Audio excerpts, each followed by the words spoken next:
And we are back on the Zero Hour. I'm Richard RJ Eskow, and this must be my lucky day because I have two of my favorite people on the line at the same time. Eric Kingson and Nancy Altman are co-directors of Social Security Works. And if I were to list all their many other accomplishments and qualifications, we wouldn't have time to talk about what we want to talk about. So I will just say to Eric and to Nancy, welcome.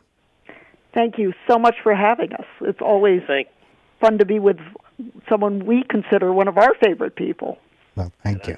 Thank you, RJ. I was going to say fun to be on the line with two of my favorite people too, you and Nancy. Well, we better stop all this love before.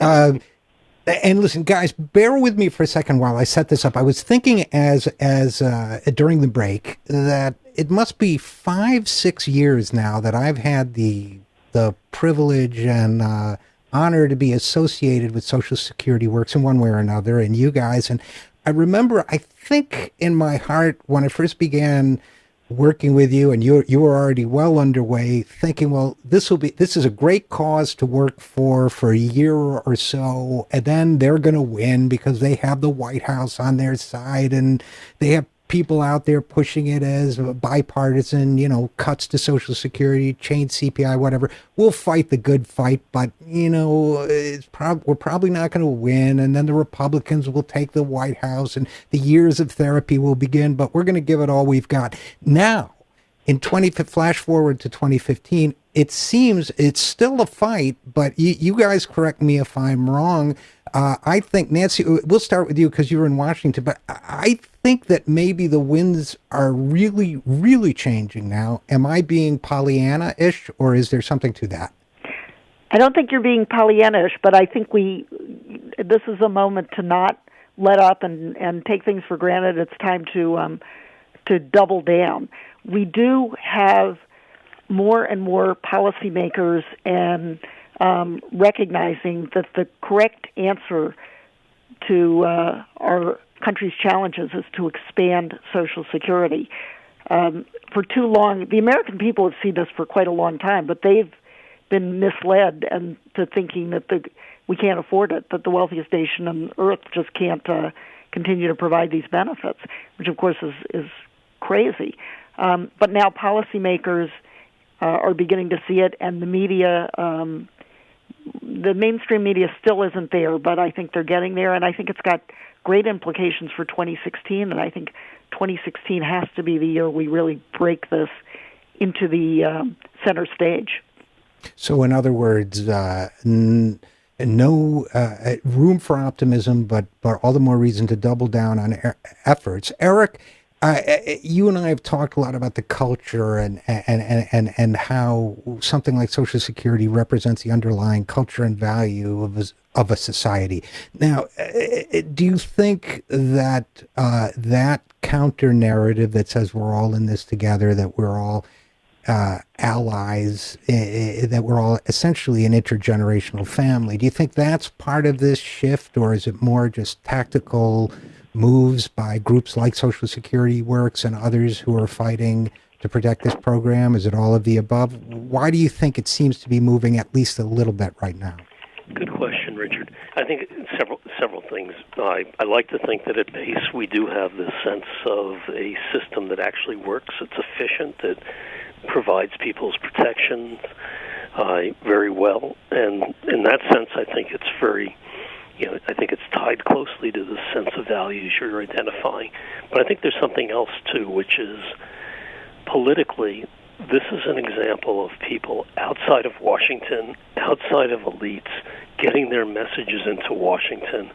Americans know that their retirements are at risk. They don't need a politician to tell them that. And what they do need is their politicians to respond to that with choices other than telling them to save more money.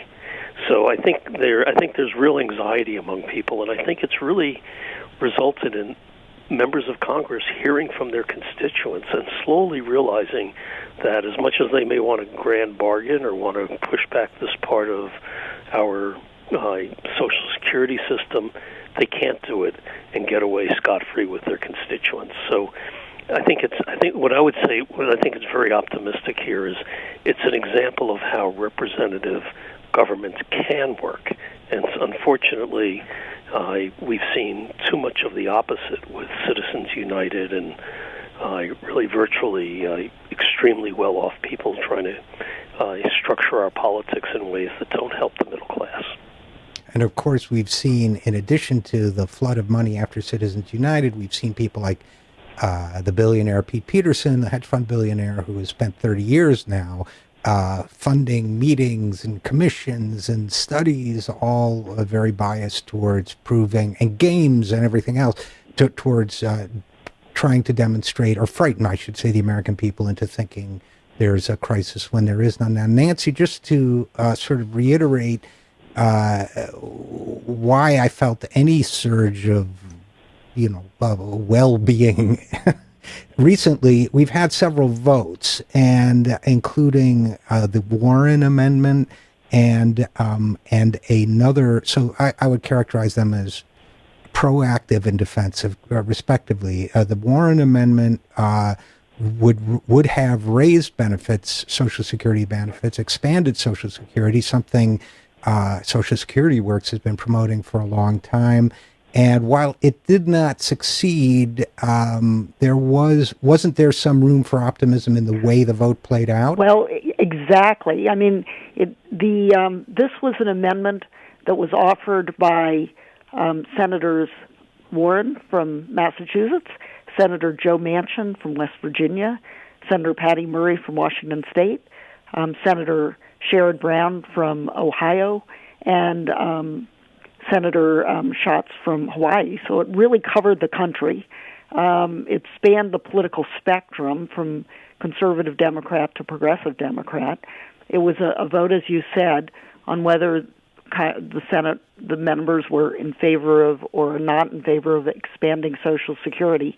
Every Democrat but two voted yes, we should expand Social Security. Every Republican voted no, we should not expand Social Security. So the reason for optimism is that up until now, the American people haven't had a choice, or haven't felt they had a choice, because everyone talks in murky terms about we got to save it, we should have a bipartisan commission, we should study it, we've got to strengthen it, we all love the program, we can't afford it. Which, people hear that and they throw up their hands, they don't know who to vote for, and they look at other issues. Now there's a clear, I like to say, line in the concrete. If you're in favor of protecting and expanding Social Security, you should vote for your Democratic candidate. If you're for cutting Social Security for those close to retirement and those that are going to follow, you should vote for the Republican, because there was another set of votes about cutting Social Security. Every member voted, except for Ted Cruz, who wasn't there, every member voted against cuts to current beneficiaries, which I think puts the nail in the coffin of the chain CPI proposal. But the Republicans voted all but 6 moderate Republicans voted to cut everybody else's benefits, and the Democrats, all but Mark Warner, voted not to do that. So these votes are really, these don't have effect. Nobody's benefits are going to be expanded or contracted because of these votes, but it does put people on record and show where they stand. And Eric, isn't it, in a sense, isn't this about really, whether by pressure or persuasion or whatever, crafting a narrative for the Democrats, that what Nancy's describing, crafting a narrative that will help them in the long run. Some of them may have to have been brought there kicking and screaming, but nevertheless, crafting a narrative that should allow them to say, if they take it up in 2016 and beyond, we are the party that wants to expand your Social Security and make sure you have a financial stability in your retirement. The other guys want to take it away. Isn't this something kind of we did it for their own good? Absolutely, yes. And we're seeing, you began, Richard, by saying that back 6 years ago, this was kind of a dream, and I'm going to confess that I'm very happily pleased but surprised that we've done so very well. Eventually I thought we would, but it's happened very quickly. We being many people involved in this effort in many organizations. We also have 115 members of the House of Representatives now either signed on to a bill to expand benefits or having provided support for the expansion idea in other ways. It's really remarkable. These are, again, all Democrats. I'd love to see some Republicans, too, to be honest, but it's not the world we're living in right now. So I think the Democrats, if they don't want to shoot themselves in their foot, and they've done a good job of doing that in the last few elections, but I think they may get the message that this is a system the American public wants to expand, wants to protect, and wants to have a clear choice in the next election to support candidates who are willing to stand up for them. Well, great answer. And I guess I would say in the time we have left, I'm going to ask both of you the same question, which is, starting with Nancy, which is, what next? What happened? We've got, I guess I would divide the future into two chunks between now and the 2016 election and beyond. That's crude, but that's best I can do. What's next for this fight for Social Security in those two time segments we're facing? Nancy? Well, we are always going to have to play defense as well as offense. As you mentioned, Pete Peterson has pledged $1 billion of his wealth to undermining Social Security. So the other side is not letting up, and there are a series of battles coming towards us. We can see them coming, that we have to be vigilant. We have to get the word out. People, if they are want to join the fight, should go to our website, socialsecurityworks.org, and sign up and to keep involved. So we've got to do that, but we've also got to convince those running for president that this is an important issue to the American people. Martin O'Malley, governor of Maryland, is all ready for expand. Senator Sanders, if he runs, he's talking about running, he's for expand. We've got to see whether we can get Secretary Clinton, who's not taken a position on this, to come out for expand Social Security. Well, that's a good plan. It sounds like a good plan to me. Eric, same question for the year and maybe the year to come and maybe beyond of how do we keep people, first of all, optimistic and help them understand that this is a program that can and will and should work for them, and what do we do next in this fight for Social Security?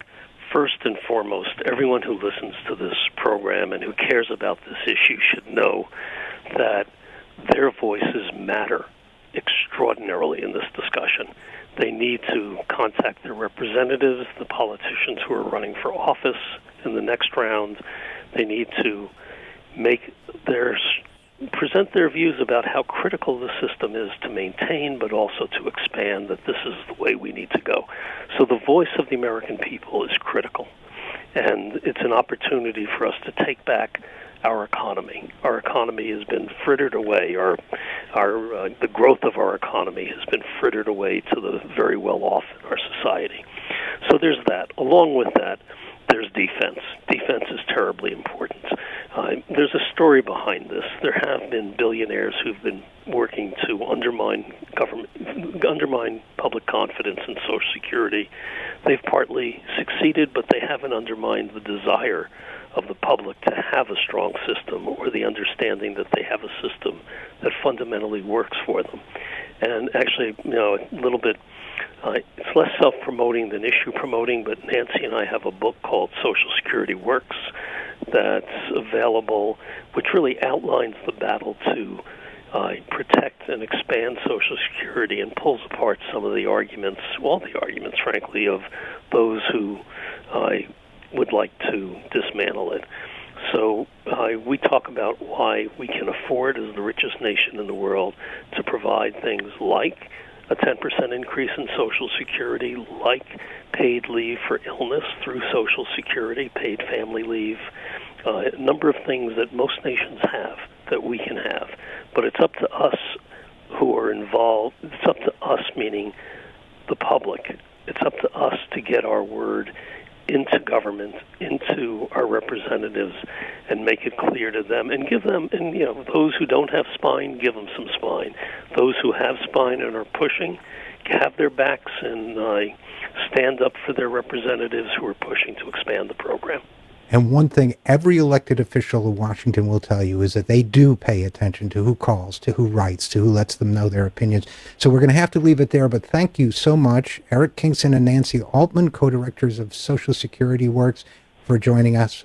And we will be right back after this. I'm Richard RJ Eskow, and this is The Zero Hour.